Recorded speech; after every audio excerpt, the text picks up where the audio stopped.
hello everyone kitchen of Ankita चेनेलटोলৈ আপোনালোকক স্বাগতম জনাইছো আৰু আজি ভাবিছো ঘৰৰ বাৰীৰ শাক পাচলি দিয়ে কিবা এটা বনাও তাৰ কাৰণে এয়া কলডিল এটা পাৰি ললো আৰু এয়া ভেবেলি লতা আৰু এয়া নৰসিংহ পাত ছিঙিছো আৰু ভেবেলি লতাখিনি ঘৰতে ৰুই লৈছো যাতে আঁতৰত আৰু বিচাৰিবলৈ যাবলগীয়া নহয় এয়া দেখিছেনে কলডিলটো মই ধুনীয়াকৈ সৰুকৈ ধুই পেলাই টুকুৰা টুকুৰকৈ খিনি কাটি লৈছো আৰু ইয়াতে মই এটা আলু দিছো আৰু আলুটো এনেকৈ মই টুকুৰা টুকুৰ কৰি এতিয়া কাটি ললো আৰু এইখিনি মই কুকাৰত বহাই নিমখ দি 4-5টা চিটি ভালকৈ দি লম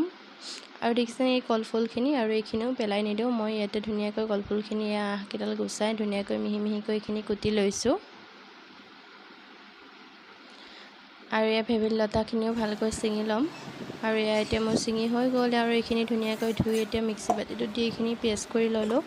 আৰু ইয়া পিছি হৈ গ'ল আৰু দালি কেইটামান মই আধা ঘণ্টামান তিয়াই থৈছিলো তাতে কেইটামান নৰসিংহৰ পাত দি আৰু এইখিনিও পিছি ললো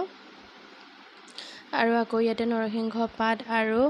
জিৰা আৰু আদা বটা অকমান দি লৈছো আৰু ইয়া দেখিছেনে মই দুভাগ কৰি লৈছো ইয়া কেইটামান বৰ ভেবেলি লতা দি বনাম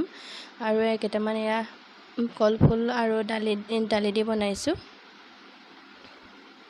আৰু আজিৰ ৰেচিপিটোত মই কোনো পিয়াজ আৰু নহৰু ব্যৱহাৰ নকৰাকৈ বনাইছো বাৰু আৰু এইখিনি বৰখিনি এটা বনোৱা হৈ গ'ল এতিয়া বৰখিনি মই উঠাই লৈছো আৰু ইয়াতে দিছো মই এটা বিলাহী তেজপাত আৰু লং ইলাইচি দালচেনি আদা আৰু জিৰা বটা এইখিনি মই দি লৈছো অকমান মিট মছলা অকমান ৰংগুৰা আৰু গুটিখিনি মই লৰাই লম আৰু এই দিছনে সিজাই লোৱা কলফুলখিনি মই ইয়াতে দি পেলাই অকমান সময় ঢাকনা মাৰি ভালকৈ ভাজি লৈছো আৰু কলফুল সিজোৱা পানীখিনিও মই ইয়াতে দি দিছো